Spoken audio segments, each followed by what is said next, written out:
degrees downtown. Weatherman said 22 degrees. Knew that we were going to get past that. I said 26 degrees today, and unfortunately Barbara said 27. Went way past it, actually. In fact, I think we've still got plenty of day to go. Might even get right on back up there. You never know. Friday, February 18th, and today I'm absolutely elated to catch up with good friends of ours. Yes, Uncle Watson's widow is joining us. But first of all, let me do this. Galaxy 107fm.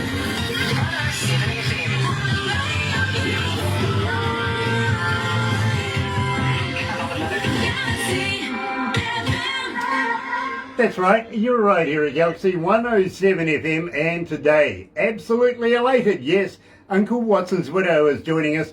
And for those of you that are joining us on Facebook Live right now, got to say thank you so much for everybody taking part. I really, really am. And don't forget, we are so elated to be able to say that we are now in association with Rise Up TV.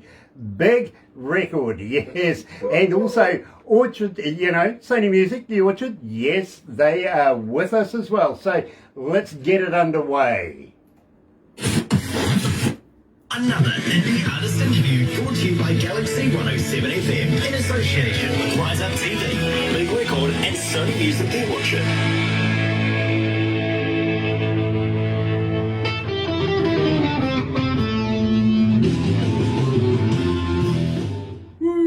And we're off.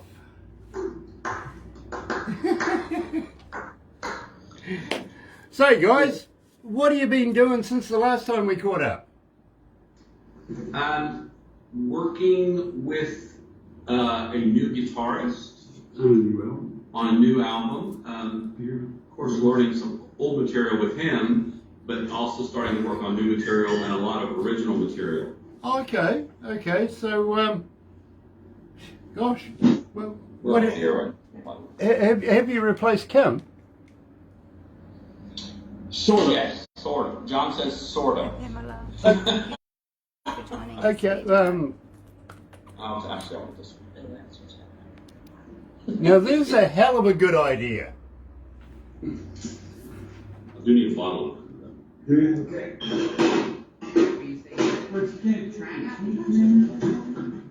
Trying out guitars. Doing. There's a Kim sense.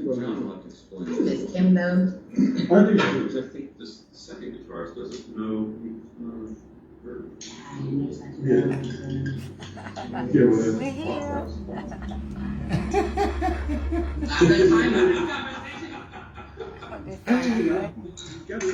Well, Steve, come on. I'm sure you could have opened that with your teeth before now. Well, no, Kim, Kim was so deep into this other project he was doing with our friend Todd Yan, retired stand-up comic, speaking of comedy. And he was just so into it that we said, well, listen, we're just going to keep going. You do that, and when you want to come back, come on. And so he'll probably pop up on the next album, at least on a tune or two, I would guess. He's one of those guys you can call on the phone and say, hey, you want to play guitar? And he'll say, yes. Yeah, absolutely. Then he'll say, what are we playing? Yeah, and where are we playing? And where is this? Yeah, exactly. Wait, when Nick played it, although he played it. Oh, Gumby. That was Gumby, damn it. Yeah, our drummer, we're going, okay, we're going to play this song. And he goes, I've never heard this song before. And we're like, Gumby, that's you. That's us, man. What are you talking about? Gumby. Oh, busy man. Fair enough. Anyway, let's go to the desk.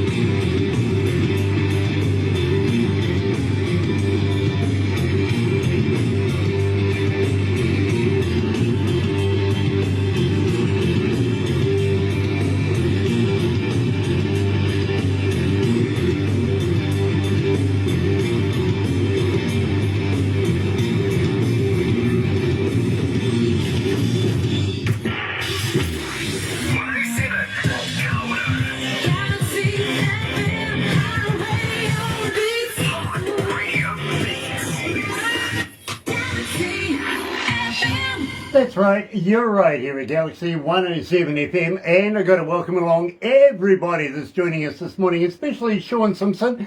Love you, darling, we really, really do. And of course, Pamela is in there from Rise Up TV. Terry Van Cannon is joining us.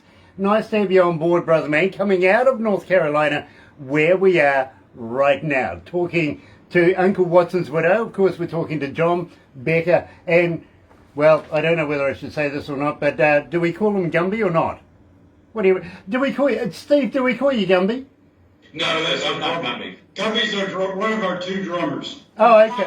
Probably won't answer. Probably won't try. We've been working pretty hard on that too. We decided to give the old two drummer thing a try. I think I'm closer to Pokey. Fair, I like it. fair enough. Temperament.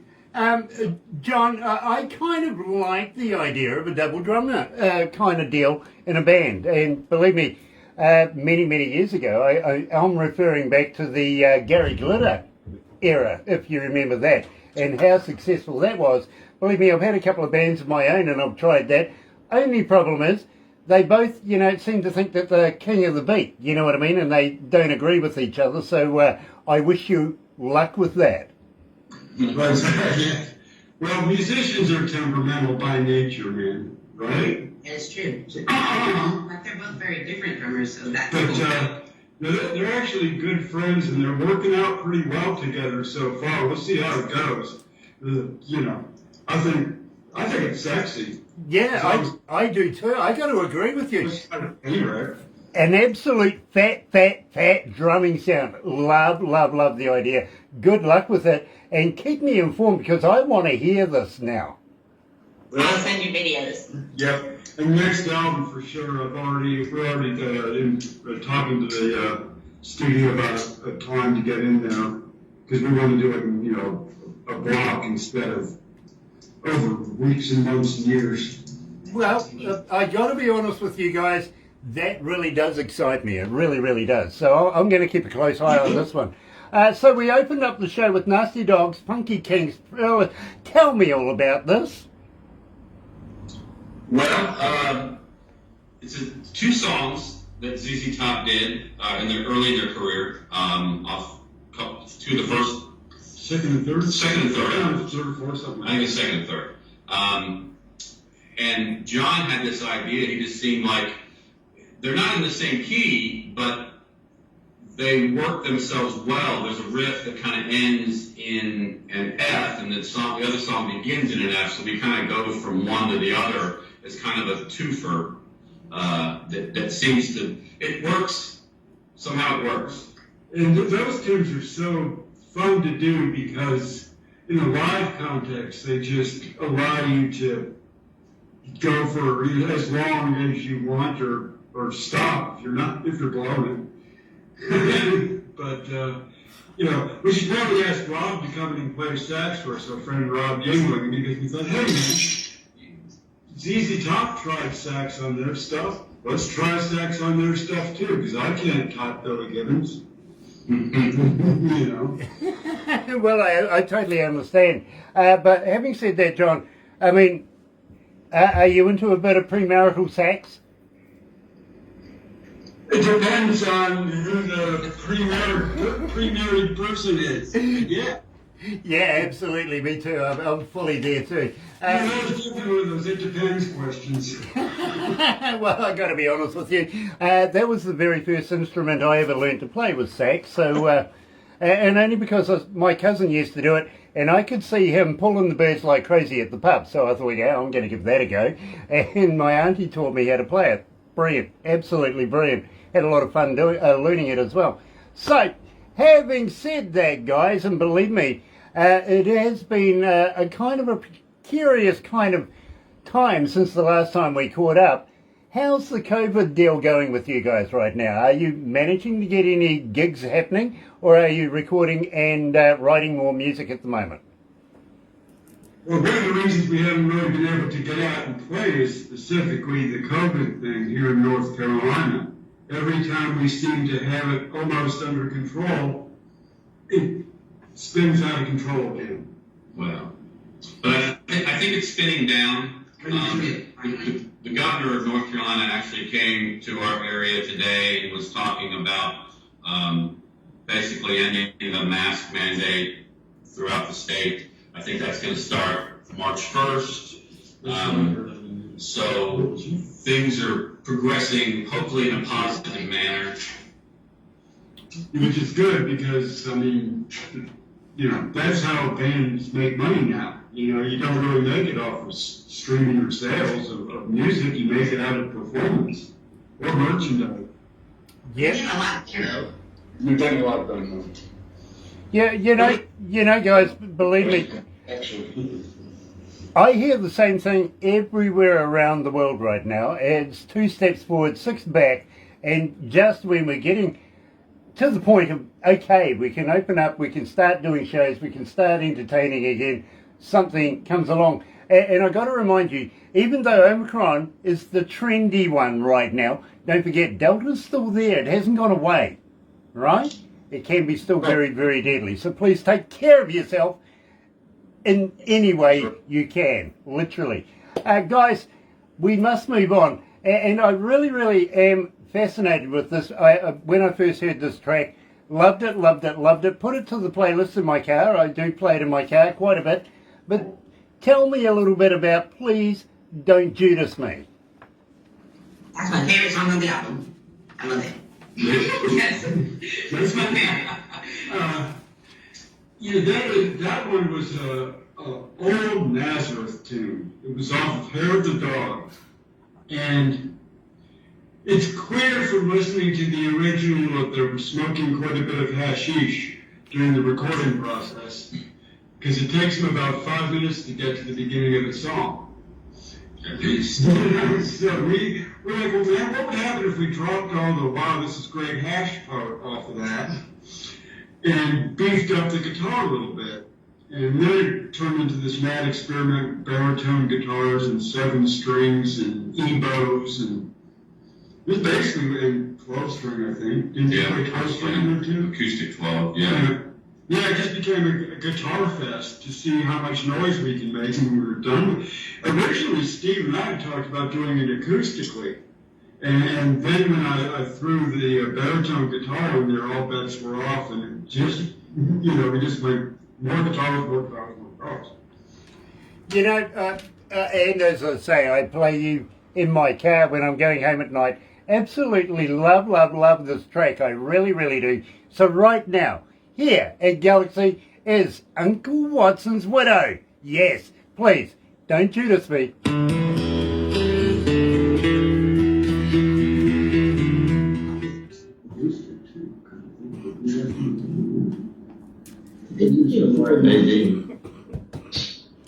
Guys, we're getting a stop-start vision from you guys.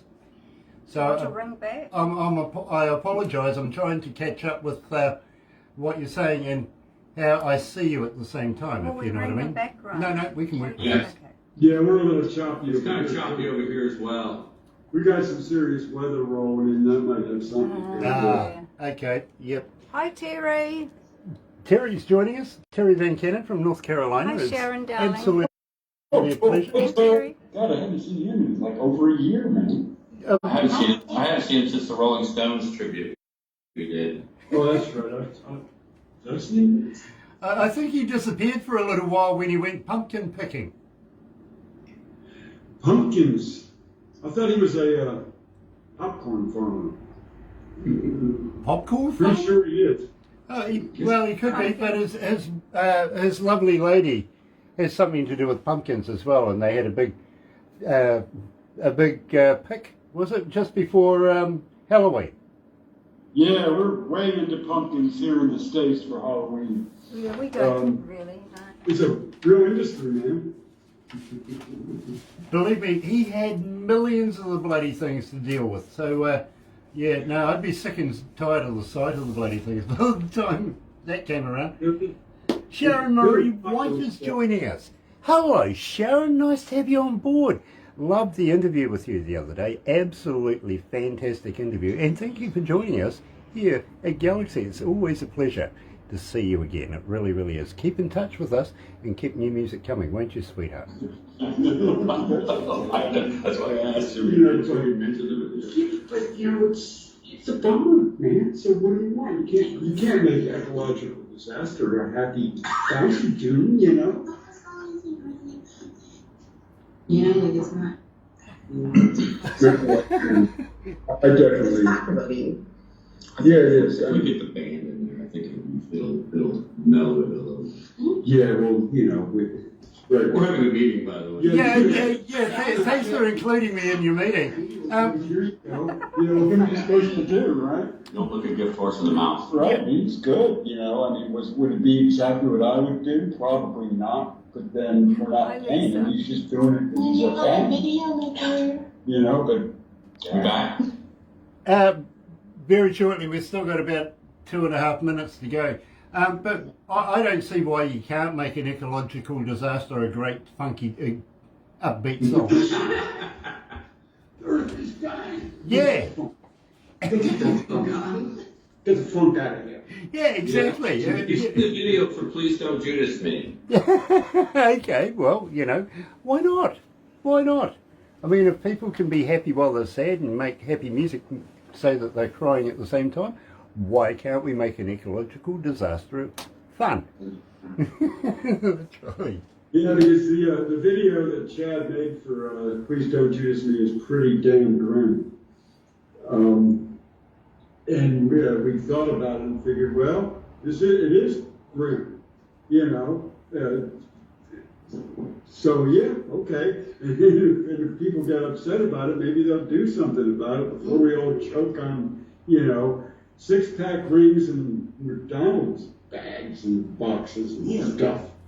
I mean, that, what is it, a 2.5 mile long island of plastic? Yep. Please.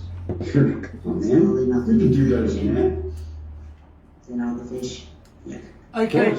The question I have is, yes, that is out there floating around in the ocean. Why is nobody picking it up? Well, because they put it out in the ocean so they didn't have to deal with it. Yeah, I know that, but everybody says, hey, listen, look at this. It's a big ass mess. But why isn't somebody cleaning it up? I think somebody's probably looking into developing some condos or something on it.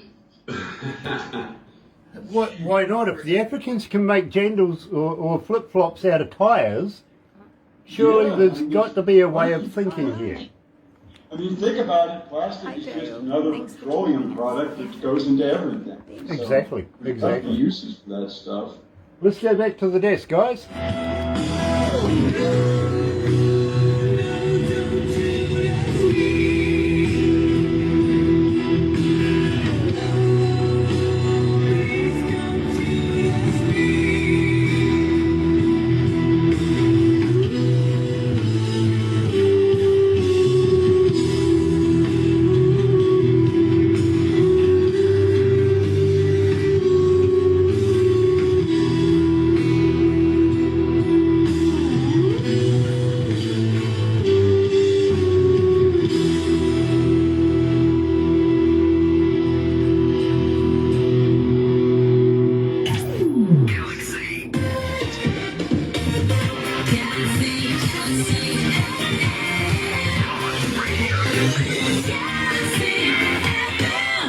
Love that big feel, that big band feel to that track. I really, really do. And Becca, I've said it to you before, please do not change what you do.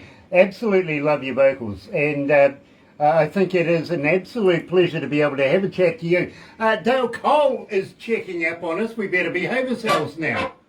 DC. Yeah, DC's on board. Better behave ourselves, I suppose. Go on record as saying this is Dale's fault. This is Dale's fault. Yeah.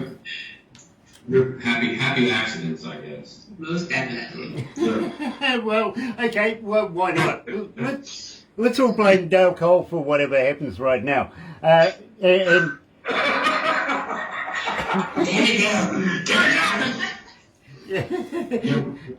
that's like the They like the McPhersons. idea, don't they? It's like the McPhersons, literally. They they named themselves after a band, and I said to them, you know, Peter McPherson, what's going on? You know, you've got all of these guys in the band, but nobody by the name of Peter McPherson. How come you named them that? And they went, basically, it's about talking about somebody in the room without letting them know that you're talking about them. You know what I mean?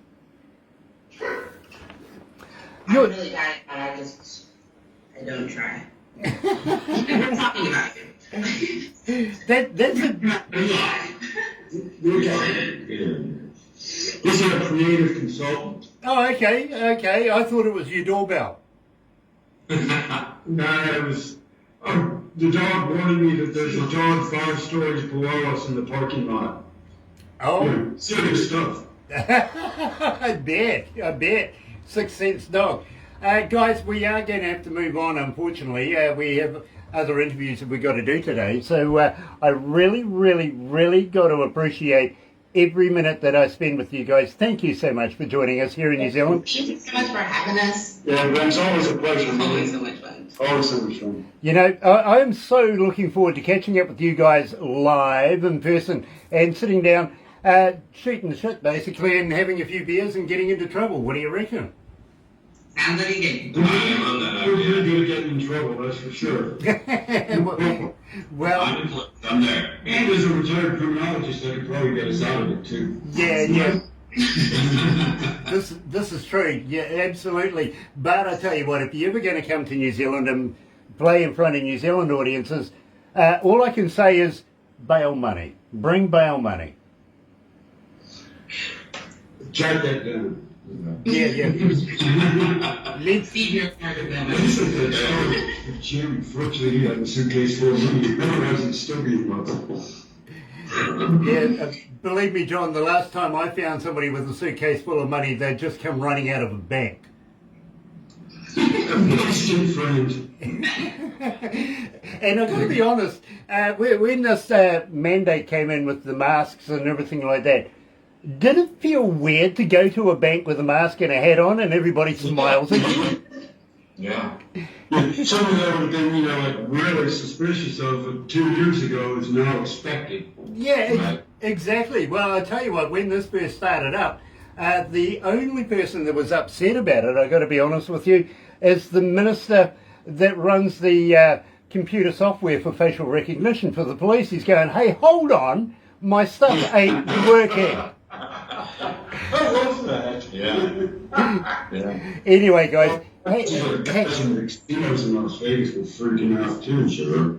hang in there for a minute and we'll just switch over to the other studio. So for those of you that have joined us this morning on Facebook Live, thank you so much for doing it. For our Galaxy faithful, absolutely brilliant of you all to be joining us this morning here at Galaxy. If you're going to watch it a little later on YouTube, you know what to do, right? Yeah, sub, thumb, bell, bingo. Have a very happy and successful and safe weekend. See you on Monday. But in the meantime, let's go back over to the other studio. And gotta say, we're so happy to be in association with Rise Up TV. Yes, big record, and of course, Sony Music, The Orchard. You're right here at Galaxy. Good afternoon. Another indie artist interview brought to you by Galaxy 107 FM in association with Rise Up TV, Big Record and Sony Music The Orchard.